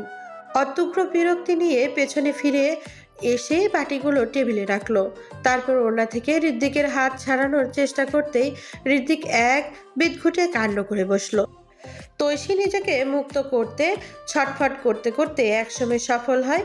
ছাড়া পেয়ে আক্রোশে ফেটে ওঠে। এটা কোন ধরনের নোংরামো? অসভ্য লোক কোথাকার। এত কষ্ট করে সে খাবার খাওয়ালে, কৃতজ্ঞতা জানাবো না? নোংরামো করাকে কৃতজ্ঞতা বলে? তেরে আসার সুযোগটিও সৎ ব্যবহার করলো ঋত্বিক। তৈশির ঘাড়ের পাশে দত্তাঘাত করে বেরিয়ে গেল ঘর ছেড়ে। তৈশি ঘাড়ে হাত চেপে হতবিহ্বল হয়ে দাঁড়িয়ে আছে। এবার সে ঋত্বিককে দোষ দিবে নাকি নিজেকে দিবে? এইভাবে না গিয়ে এগিয়ে আসলে কি এই অঘটন ঘটতো? সব কিছু গুছিয়ে ঘরে ফিরে তৈশি দরজাটা একটু শব্দ করে লাগায়। ঋত্বিক ঘুমের ভান ধরে পড়ে আছে। তৈশি মেঝেতে শুয়ে পড়লো। ইচ্ছে করছে ঋত্বিকের গলা টিপে ধরতে। তাকে কি খুবই সস্তা মনে করে এই লোক? যখন যা খুশি তাই করছে। কিছুক্ষণ পর ঘুমে তলিয়ে পড়ে তৈশি। ঋত্বিকের ঘুম লাগছে না। ঘাড় ঘুরিয়ে বারবার মেঝেতে শুয়ে থাকা তৈশির দিকে তাকাচ্ছে। রাত গভীর। ঝিঝি পোকার ডাক আর নিঃশব্দতায় নিঃশ্বাসের শব্দ। ঋত্বিক যেন নেশাগ্রস্ত হয়েছে। কিছু অন্যায় করতে এমন যাচ্ছে। বিদ্বেষ মস্তিষ্ক বারবার বলছে, তোর হালাল বউ কেমন পাপ হয়ে যাবে ছুঁয়ে দিলে। ঋত্বিক উঠে বসলো। এভাবে কোনো একটা অঘটন ঘটতে সময় নেই। খুব সাবধানে ঘর থেকে বেরিয়ে আসলো। ঘুম না আসার আগ পর্যন্ত ঘরে যাবে না। বেশ কিছুক্ষণ পর হাফসা বেগম উঠে রান্নাঘরের দিকে গেলেন। ওনার হাতে একটা জগ, মনে হয় পানি নিতে যাচ্ছেন। ঋত্বিক উঠোনে দাঁড়িয়ে ফোন টিপছিল। হাফসা তাকে দেখেও না দেখার ভান করে চলে যান। জগে পানি ভরে যাওয়ার সময় ঋত্বিক ডাক দিল, চাচিমা। হাফসা চলে যেতে গিয়েও বিরক্তি নিয়ে থেমে গেলেন। ভদ্রতার খাতিরে ছোট করে প্রশ্ন ছুড়লেন, কোনো প্রয়োজন? রান্নাঘরে চলুন। হাফসা কেন জানি খারাপ লাগলো। বেশ রাত করে বাড়ি ফিরেছে ছেলেটা। মনে হয় এসে কিছু খায়নি। শেফালির মতো হতে পারেন না তিনি। কঠিন হতে গিয়েও হতে পারেন না। কোনো কথা না বাড়িয়ে রান্নাঘরে গেলেন। টেবিলে জগ রাখতে রাখতে বললেন, বসো, খাবার দিচ্ছি। ঋত্বিক দরজায় এসে বলল, আমি খেয়ে নিয়েছি, আপনার সাথে কথা ছিল। হাফসার কপালে সহস্র ভাঁজ ফুটে উঠল। ঋত্বিকের সাথে কথা বলতে রুচি নেই ওনার। মানবতার খাতিরে খাওয়াতে এসেছেন বলে তার কথা শুনে নিবেন, এটা সে ভাবছে কিভাবে? হাফসা গমগমে গলায় বললেন, ঘুমাও গিয়ে, আমার সময় নেই শোনার। চাচিমা। ঋত্বিকের কণ্ঠে কাতরতা। হাফসা তাকালেন। ঋত্বিকের দুবর্ণ চেহারা স্পষ্ট জানান দিচ্ছে সে চিন্তিত।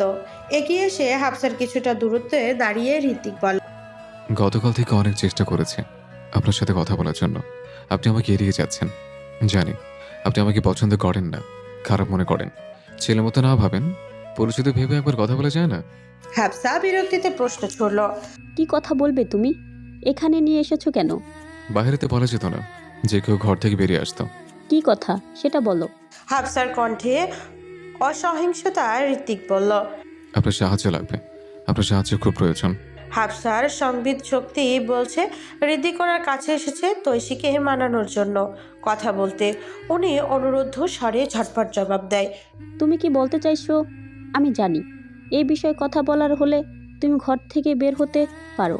ঋত্বিক বলল, চাচিমা, আপনি যা ভাবছেন তার নয়। আমি রোকসানা খালের বিষয়টা নিয়ে কথা বলতে চাই। হাফসা সন্দিগ্ন চোখে তাকান। রোকসানার বিষয় নিয়ে কথা, বিষয়টি জানার উদ্রেক হাফসাকে বিমর্ষ করে তুলে তিনি প্রশ্ন ছুড়তে লাগলেন। কি কথা? রক্সানা আপাকে নিয়ে? ওনার সম্পর্ক কার সাথে ছিল জানা গেছে? কে সেই পুরুষ? ঋত্বিক হতাশার শ্বাস ছেড়ে বললেন, কিছুই জানা যায়নি, কিন্তু আপনি আমাকে সাহায্য করলে আমি অনেক কিছু বের করতে পারি। হাফসা জিজ্ঞাসু চোখে তাকান। ঋত্বিক বলে, আপনি কাউকে সন্দেহ করেন? হাফসা কি বলবেন ভেবে পেলেন না। ওনার স্বামীকে সন্দেহ করেন এটা কিভাবে বললেন? ঋত্বিক নির্দ্বিধায় বলে উঠল, আপনার কথা শুনতে খারাপ লাগবে জানি, তবুও বলতে হচ্ছে। আমার শুরু থেকে চাচাকে সন্দেহ হচ্ছে। হাফসা ভেতর থেকে চমকিত হলেও বাহির থেকে অকপটে স্বাভাবিক রইল। ভয় দুঃখ আঁকড়ে ধরেছে। ঋত্বিকও ইমরুলকে সন্দেহ করছে। এমন তো নয় যে সত্যি সত্যি ইমরুল এমনটা করেছেন। ঋত্বিকের সঙ্গে প্রয়োজন বলে মনে করেন তিনি। গলা চাপা সন্দেহ নিয়ে বাঁচতে চান না। হাফসা বললেন, কি সাহায্য লাগবে তোমার? ঋত্বিক স্বস্তির নিঃশ্বাস নিল। ভেবেছিল ইমরুল সাহেবের কথা বলায় হাফসা রেগে যাবেন। সে বলল, যেদিন রোকসানা খালার খুন হয় সেদিন শেষবার রোকসানা খালাকে আপনি কোথায় দেখেছেন? আপনাদের বাড়িতে কে কে উপস্থিত ছিল? কে কোন টাইমে কোথায় ছিল? যখন তুষির বিয়ের আলাপ করছিল সবাই মিলে, তখন আলাপের মাঝ থেকে কি উঠে গেছিল? আর তুষির হাতের চুরিগুলো তুষি কোথায় রেখেছিল? এবার কিছু আমাকে বলতে পারবেন? হাফসা কিছুক্ষণ ভাবলেন। সবকিছু ভালো মতো মনে করতে পারলেন না। সেই দিন মেয়ের চিন্তায় এতই অস্থির ছিলেন যে আশপাশে অতটা খেয়ালও করেননি। উনি বললেন, এত কিছু খেয়াল করিনি, তবে রোকসানা আপা সেদিন সারাদিনই আগলা ঘরে ছিলেন। উনি কোনো কাজেই হাত দিচ্ছিলেন না দেখে আমার ছোট্ট ফুফু আমাকে কাজে সাহায্য করেছিল। ছোট ফুপু এখানে ছিল? হুম। ঋত্বিক চিন্তিত চেহারা নিয়ে মাথা ঝাঁকিয়ে বলে, চাচাকে বলে ছোট ফুপুকে এখানে আনুন। আশা করি ফুপুর কাছে কিছু একটা জানতে পারবো। হাফসা হ্যাঁ সূচক মাথা নাড়ান। ঋত্বিক একটা দীর্ঘশ্বাস ছেড়ে বলে, 4 বছর আগে আমি এসবে তদন্ত করার জন্য আইনের সাহায্য নিয়েছি। একবার নয়, বারবার। প্রতিবারই কি করে যেন সবকিছু ধামাচাপা হয়ে যাচ্ছিল। যেখানে পুলিশ নিজে থেকে এসব প্রশ্ন করার কথা, সেখানে তাদের বলে কেউ কিচ্ছু বলানো যায়নি। ওদের জবাবটা হয়তো কেউ টাকার শক্তি দিয়ে কিনে নিয়েছিল। এত দূর থেকে কিছু করতে পারছিলাম না। শেষ অপশন ছিলেন আপনি। অনেক চেষ্টা করেছি আপনার সাথে কথা বলার। চাচাকে কতদিন অনুরোধ করেছে কথা বলাতে, আপনি বলেননি। বারবার দূর থেকে বকবকি করে ফোন কেটে দিয়েছেন। তুষির মুক্তির পর চাচা বললেন তুষিকে নিয়ে যেন আর কোনো ঝামেলা না হয়। এসব তদন্ত করলে ওনার মেয়ের আরও ক্ষতি হবে। শেষমেশ হার মেনে নিয়েছিলাম, কিন্তু এখন আর হার মানতে চাই না। আমি জানি তুষি নির্দোষ। সবাই জানুক তুষি কোনো দোষ করেনি। এই সমাজ ওকে আর লাঞ্ছনা না দিক। হাফসার চোখে সন্দেহ, কণ্ঠে মিশ্রিত রুষ্টতা। সব তো তোমার জন্যই হয়েছে। তুমি সব কিছুর সূত্রপাত করেছো তৌশিককে নিয়ে। এতই যখন ভাবো তাহলে ছেড়ে গিয়েছিলে কেন? ধোকা দেওয়ার ইচ্ছে ছিল তো চুপিসারে দিতে। পালানোর কথা বললে ঘর থেকে বের করে ধোকা দিলে কেন? বদনামি করার জন্য? ঋতিক হাফসার দিকে তাকিয়ে মলিন হাসলো।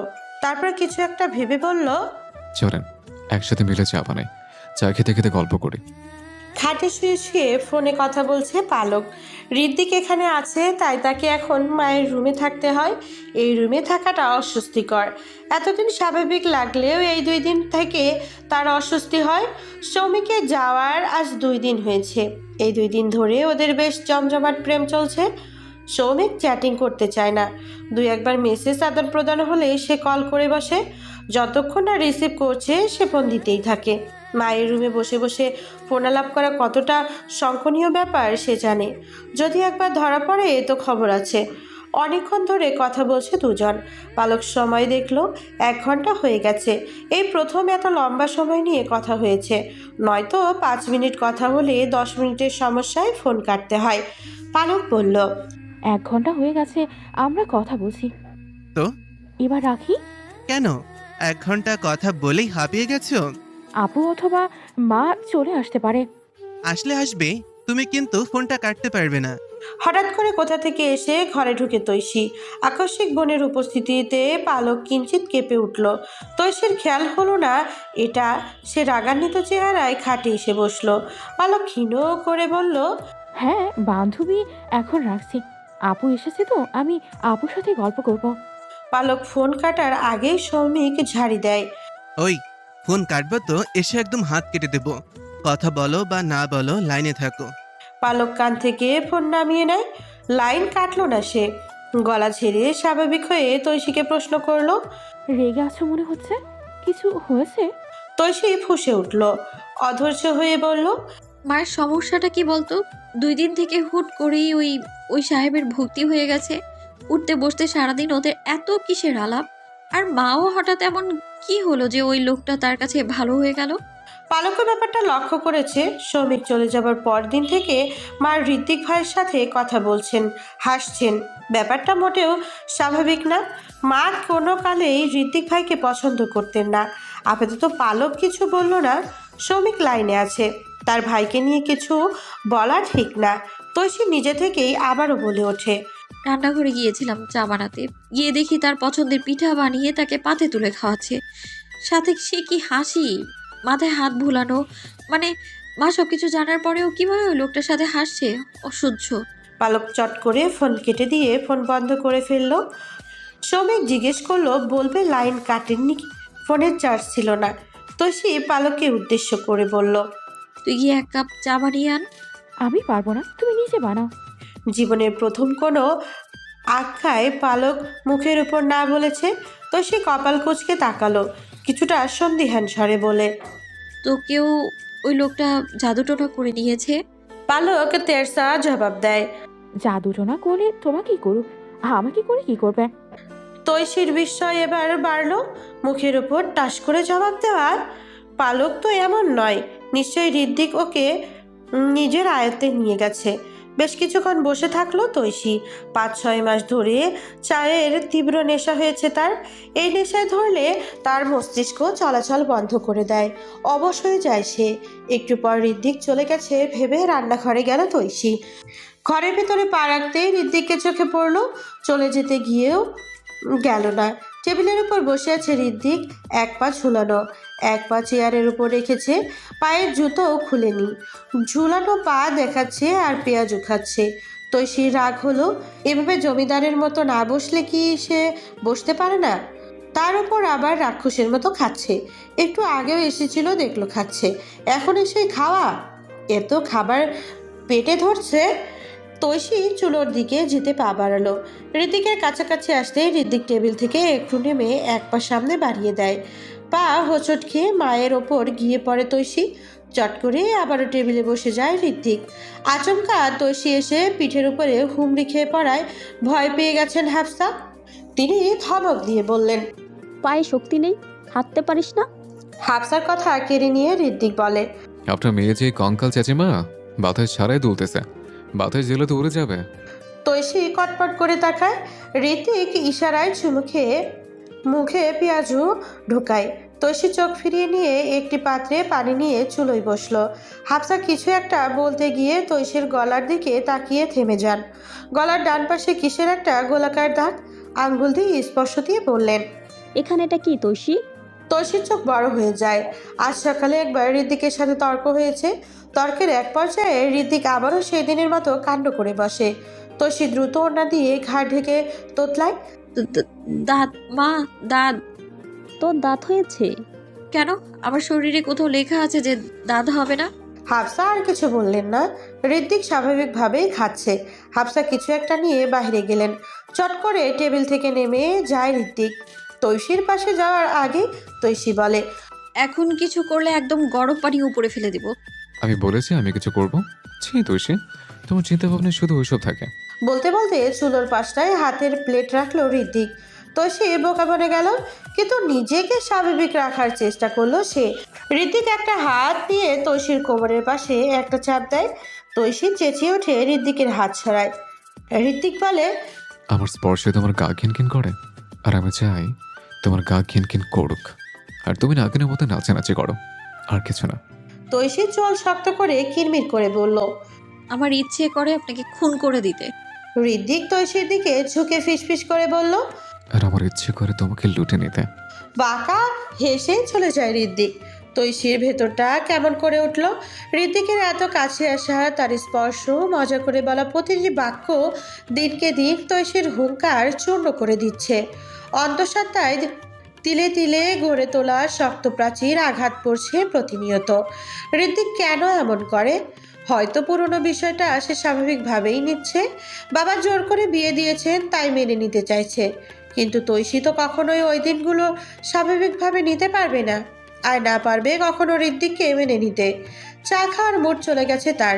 মন তেতো হলে বুঝি ইচ্ছেটাও তেতো হয়ে যায়। চুলো বন্ধ করে রুমে চলে গেল। নিজের রুমে না গিয়ে মায়ের রুমে গেল। কিছুক্ষণ পর তার মা রুমে আসেন। ওনাকে দেখেই বসা থেকে দাঁড়িয়ে গেল তৈশি। এগিয়ে গিয়ে কিচকিচ করে বলল, সমস্যা কি তোমার মা? ওর সাথে এত কিসের হাসাহাসি? পাতে তুলে খাওয়াচ্ছ, কি খেতে চায় জিজ্ঞেস করছো, তার জন্য আলাদাভাবে রান্না করছো, এত আহ্লাদ আসে কোথা থেকে? হাফসা আলমারিতে কিছু একটা খুঁজতে খুঁজতে জবাব দেন।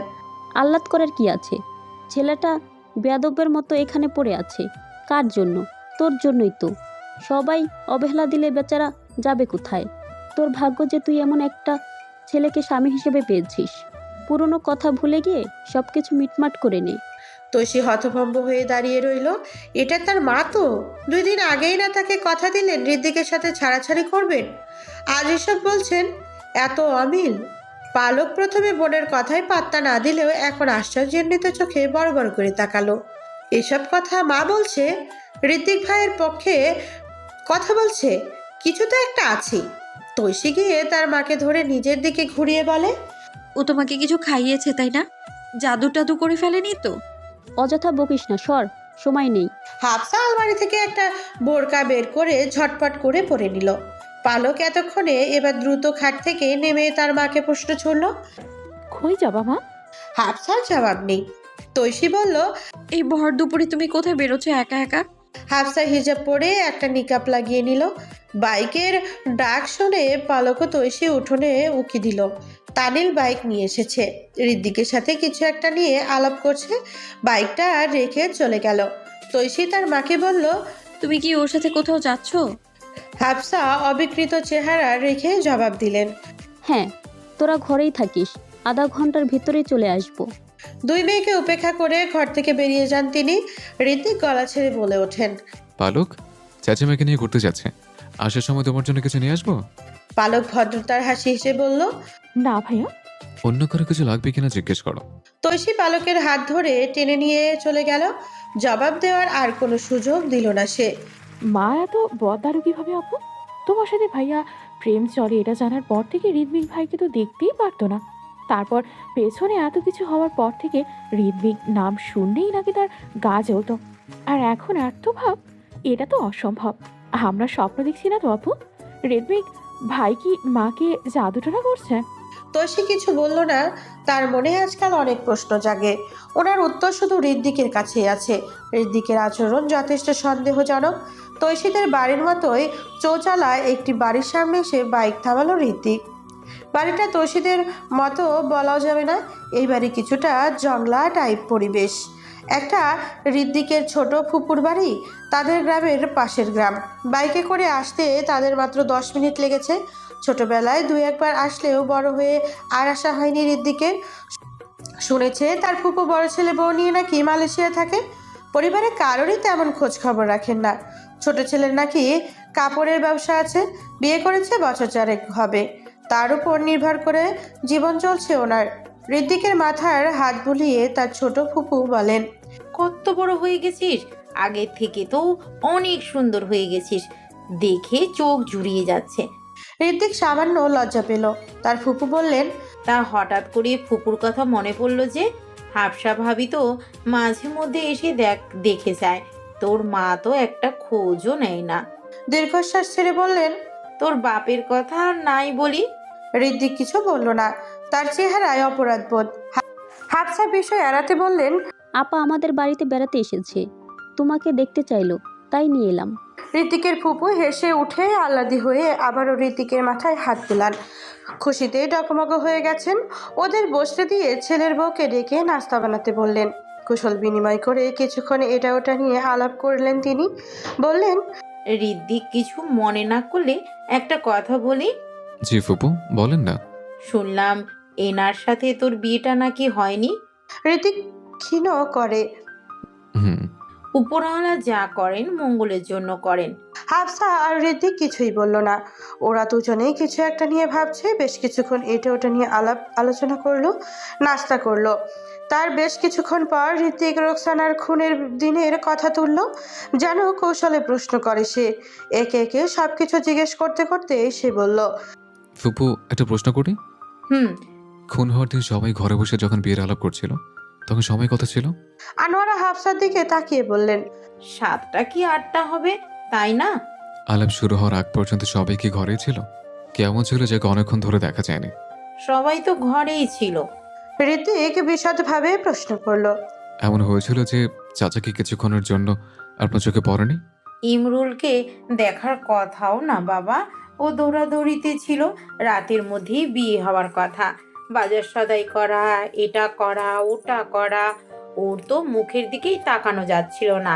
চিন্তায় বারবার ওর গলা শুকিয়ে আসছিল, ঘেমে যাচ্ছিল। কতটা ভয়ঙ্কর সময় ছিল ওর জন্য। ফুপু, তোমার ও চাচিমার ভাষ্য মতে তুমি ওদের বাড়িতে ঘটনার দিন সকালে গিয়েছিলে। চাচিমা তো এত কিছু খেয়াল ছিল না, কিন্তু তোমার তো মনে থাকার কথা। ঘটনার দিন রোকসানা খালাকে আর চাচাকে কথা বলতে দেখেছিল। হাফসা যখন আমাকে আর পালককে তৈশির খেয়াল রাখতে বলে জোহরের নামাজ পড়তে গেছিল, তখন ইমরুল এসে হাফসা কোথায় জানতে চায়। তারপর মনে হয় রোকসানার ঘরে গেছিল, কেননা 5 মিনিট পর এসে পালককে বলেছিল, তোমার রোকসানা ফুপুকে 1 গ্লাস পানি দিয়ে আসো। পালক পানি নিয়ে গেছিল। ঋদ্ধিকের সন্দেহের তীর বারবার ইমরুলের দিকেই যাচ্ছে। হাফসার অস্থিরতা বাড়ছে। সন্দেহ যখন শুধুই সন্দেহ মনে হয়, তখন মনকে স্থানান্তর দেওয়া যায় যে এটা মনের সন্দেহ, সত্যিটা অন্যরকম হতে পারে। সত্যিটাও যখন সন্দেহের সাথে মিলে যায়, তখন আর মনকে বুঝে দেওয়া যায় না। আনোয়ারা থেকে বিদায় নিয়ে বেরিয়ে যায় তারা। হাফসা পুরোটা রাস্তা কেঁদে কেঁদে এসেছেন। ঋদ্ধিকের খারাপ লাগলো, সে জানে উনি কেন কাঁদছেন।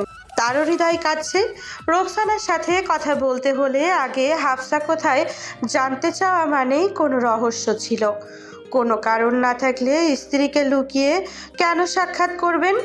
ঋদ্ধিক আপাতত হাফসাকে সান্ত্বনা দেওয়ার জন্য বলল, চাচিমা, এখনো তো আমরা সন্দেহের উপর দৌড়াচ্ছি। পাকাপোক্ত কোনো প্রমাণ পাইনি তো। শুধু শুধু কেন কান্না করছেন? এমনও তো হতে পারে চাচা নির্দোষ। হাফসার মন বুঝলো না, কেন জানি খুব কষ্ট হচ্ছে। না চাইতেও চোখে জল বইছে। ঋত্বিক বলল, কেঁদে কেঁদে চোখের অবস্থা খারাপ করেছেন, তারপর আপনার এই ডাইনে মেয়ে আমাকে কেরানি দিক হেরে যাচ্ছেন। হাফসা আগের ন্যায় কেঁদেই গেলেন। ঋত্বিক এবার বলল, আমার কোনো মেয়ে হলে আমি তার ইউনিক কোনো নাম রাখবো, ঠিক আছে? কিন্তু আমি তাকে হাফসা বলে রাখবো। হাফসা নামের নারীটা কিন্তু দারুণ রাঁধুনি হয়। কান্নার মধ্যেই হেসে উঠলেন হাফসা। ঋত্বিক হেসে বলল, আমি না মাঝে মাঝে অদ্ভুত কিছু চিন্তা করি চাচিমা। ধরেন, আপনি হচ্ছেন পৃথিবীতে বসবাস করা একজন সাধারণ মানুষ, আর আমি হচ্ছি আপনার ছেলে, আর আমার মা হচ্ছেন মঙ্গল গ্রহের বাসিন্দা। আপনার ডাইনিটা হচ্ছে আমার মায়ের মেয়ে। তখন আমার মা শেফালি বেগম নিষেধ করতেন আমি আমার মেয়েকে পৃথিবীতে বসবাস করা কোনো সাধারণ ছেলের কাছে বিয়ে দেবো না। আর আপনি ভেঙচি কেটে বলতেন, পৃথিবীতে কি মেয়ের অভাব পড়েছে যে তোমাদের মঙ্গল গ্রহের এলিয়েন মার্কে মেয়েদের আমার ছেলের জন্য আনবো? এমনটা হলে বেশ চমৎকার হতো, তাই না? হাফসা হাসি আটকাতে না পেরে ফ্যাস ফ্যাস করে হেসে ওঠেন। 2 দিন হলো ঋত্বিকের সাথে স্বাভাবিক হয়েছেন।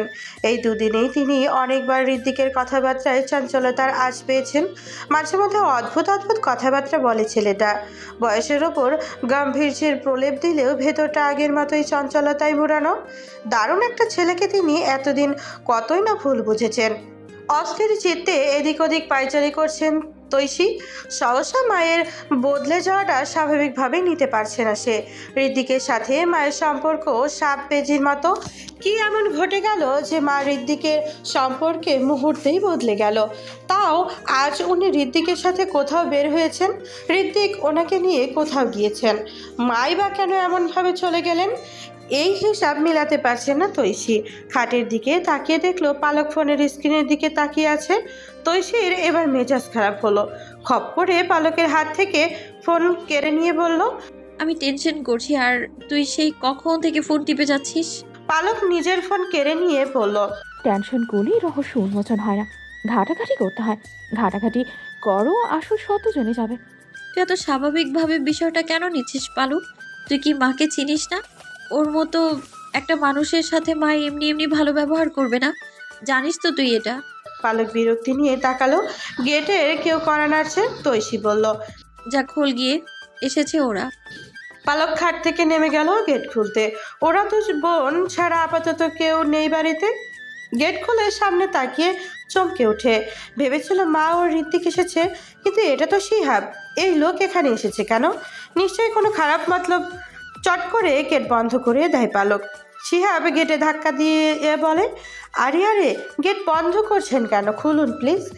গেট খোলা যাবে না, আপনি যান এখান থেকে। আমি তৈশীর সাথে কথা বলতে চাই, ওরে ডেকে দিন একটু। আপু বাড়িতে নেই, তার স্বামীর সাথে ঘুরতে গেছে। আপনি তৈশীর বোন? ওপাশ থেকে জবাব এলো না। শিহাব বলল, ঠিক আছে, আপনি তো বাড়িতে আছেন, গেট খুলুন।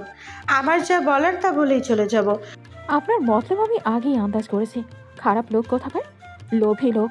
আপনাকে বিশ্বাস করে বোকামি করব? গ্রামবাসীর হাতে ধোলাই খেতে না চাইলে এক্ষুনি এখান থেকে চলে যান। শিহাব ফুস করে একদলা শ্বাস ছাড়লো। সে তৈশীর কাছে ক্ষমা চাইতে এসেছিল, বলতে এসেছিল যৌতুকের বিষয়ে সে কিছুই জানতো না। অন্যদিন না হয় আসবে। কিছুক্ষণ দাঁড়িয়ে থেকে চলে গেল সে। অনেকক্ষণ হলেও পালক ঘরে না ফেরায় তৈশী বেরিয়ে আসলো। গেটের সাথে গা ঠেলে দাঁড়িয়ে আছে দেখে তৈশী এগিয়ে যায়। কি রে, গেট চেপে দাঁড়িয়ে আছিস কেন? বাইরে কে? পালক চাপা গলায় বলে, ওই শিহাব ছেলেটা এসেছে। কেন? তৈশীর গলা কিঞ্চিত বড় শোনালো। পালক আবারও ফিসফিস করে বলল, আসতে কেন এসেছে বোঝো না? মতলব খারাপ। তৈশী বলল, মতলব খারাপ মানে? তোকে কিছু বলেছে? হুম, বলছে তোমার সাথে কথা আছে। তৈশী কপাল কুচকায়, কিছু একটা ভেবে বলে, তুই সর, আমি দেখছি। পালককে সরাতে চায় না। তৈশী জোর করে পালককে সরিয়ে গেট খুলে। গেট খুলতে চোখে পড়ে তার বাবা আসছেন। তৈশী আর এক দ্বন্দ্ব দাঁড়ালো না। সে চলে যেতে যেতে ইমরুল গেটের কাছে চলে আসলেন। পালক বাবাকে দেখে ম্লান হাসে। গেটের বাইরে মুখ নিয়ে আশেপাশে তাকায়। শিহাবকে দেখা যাচ্ছে না। একটু আগেই তো লোকটা গেটের বাইরে দাঁড়িয়েছিল। ইমরুল জিজ্ঞাসাসূচক চোখে মেয়ের কাণ্ড দেখে প্রশ্ন ছুড়লেন, কিরে, গোলাবারে কি খুঁজিস? পালক চমকে ওঠে। বাবা মাত্র বাড়ি ফিরলেন, এখনই কি শিহাবের কথা বলা ঠিক হবে? পালক জোরপূর্বক হেসে জবাব দেয়, মা? মা? ওই মা গিয়েছিল না ঋদ্বিক ভাইয়ের সাথে বাহিরে, এখনো ফেরেনি। মেয়ের থেমে থেমে বলা কথায় ইমরুল কৌতূহলী হয়ে তাকান। গেট বন্ধ করতে করতে প্রশ্ন করেন, রিদমিকের সাথে তোর মা বাইরে গেছে, কোনো বিশেষ প্রয়োজন? জানি না। ইমরুল কথা বাড়ালেন না। মেয়ের কাছে পানি চেয়ে অলিন্দের বেঞ্চে বসে অনেকে চিন্তিত লাগছে। ঋদ্বিকের সাথে হাফসা বাইরে গেছেন, এটা কি আদৌ সত্যি? তৈশী খাটে বসছিল। ঋদ্বিক এসে ঘরে ঢুকতেই তৈশী বসা থেকে উঠে তেড়ে আসে ঋদ্বিকের দিকে, যেন এতক্ষণ বসে বসে ঋদ্বিক আসার অপেক্ষাতেই ছিল। কোথায় গিয়েছিলেন আমার মাকে নিয়ে? ঋদ্বিক খাটে বসতে বসতে ক্লান্ত ভঙ্গিতে বলে, এক গ্লাস পানি দিয়ে জিজ্ঞেস করলেও পারতে। কেন? জবাব দিতে গিয়ে গলা শুকিয়ে যাচ্ছে? ঋদ্বিক জুতো খুলতে খুলতে চোখ তুলে তাকিয়ে বলে, তোমার মাকে আমার পক্ষে দেখে তো দেখি গলা শুকিয়ে গেছে। আপনার মতো প্রতারকের সাথে দেখে গলা শুকাবে না তো কি গলা ফোয়ারা বইবে? জাদুটনা করেছেন ওনাকে? জাদুটনার কথা শুনে ঋদ্বিক ভ্রু উঁচিয়ে তাকায়। তৈশীর পা থেকে মাথা পর্যন্ত দেখে বলে, তোমার মনে হয় দাদুর যুগে জন্মানোর কথা ছিল, দুনিয়াতে আসতে দেরি করে ফেলেছ। একদম ফাজলামো করবেন না। আপনি আমার মাকে ভুলিয়ে ভালিয়ে কোথায় নিয়ে গিয়েছিলেন? ঋত্বিক দুই হাত পেছনে ফাড় করে বসে বলল, তোমার মা এতটা সহজ সরল মহিলা না আছে, ভুলিয়ে ভালিয়ে কোথায় নিয়ে যাব? উনি নিজের ইচ্ছেতে আমার সাথে গিয়েছেন। নিজের ইচ্ছেতে? আপনার সাথে মা নিজের ইচ্ছেতে যাবে, এটা আমায় বিশ্বাস করতে বলছেন? তোমার বিশ্বাস অবিশ্বাসে আমার কিচ্ছু যায় আসে না। অযথা ঘ্যান ঘ্যান না করে পারলে এক গ্লাস পানি দাও। তৈশী দাঁতে দাঁত চেপে বলে, বিষ খাবেন? বিষ দিই? ঋত্বিক চোখ ছোট ছোট করে তাকায়, একগাল হেসে বলে, বাড়িতে সুন্দর একটা শালি থাকতে কোন দুঃখে তোমার তো বিষ খাবো? বলেই পালক, পালক। বলে গলা ছেড়ে ডাকতে লাগে ঋত্বিক। 3-4টা ডাকের মাথায় দৌড়ে আসে পালক। ঋত্বিক তৈশির দিকে তাকিয়ে বলে, পালক, ঠান্ডা ঠান্ডা এক গ্লাস পানি নিয়ে আসো তো। পালক লম্বা হেসে বলে, জি ভাইয়া, এক্ষুনি নিয়ে আসছি। তৈশি থমকে উঠল। একদম নিবি না। পালক তৈশির কথায় পাত্তা না দিয়ে পানি আনতে চলে গেল। তৈশি পালকের যাওয়ার দিকে কটমট করে তাকায়। ঋত্বিক হো হো করে হাসে, হাসতে হাসতে গুনগুন করে গান গায়।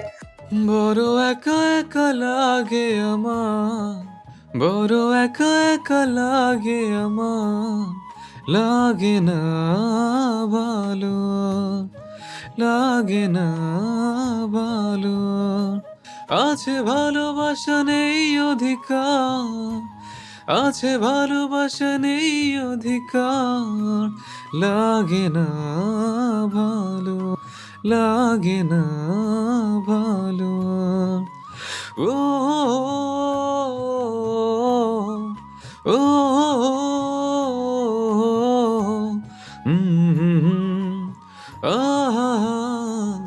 লা লা লা। চলে গেল 2 দিন। হাফসার আর ইমরুলের সম্পর্ক আগের থেকে আরো ফ্যাকাশে হয়ে উঠতে লাগলো। সন্দেহ যত গাঢ় হচ্ছে, হাফসা ইমরুলের দূরত্ব ততই বাড়ছে। সেদিন ননদের বাড়িতে গিয়ে যখন জানলেন খুনের দিন ইমরুল রোকসানার ঘরে লুকিয়ে গিয়েছিলেন, তাকে পানি খেতে দিয়েছিলেন, এসব শোনার পর থেকে হাফসা আর স্বাভাবিক হতে পারছেন না। ইমরুলকে দেখলেই ওই দিনটা নিয়ে প্রশ্ন তুলছেন, আর ততবারই তাদের দুজনের ঝগড়া হচ্ছে। বাড়ির পাশে খালি জায়গাটায় কিছু সবজি চাষ করেছেন হাফসা, বেছে বেছে শিম তুলছিলেন আর স্বামীর বিষয়টা নিয়ে ভাবছিলেন। তখনই পুরুষালী কণ্ঠে কেউ সালাম দেয়।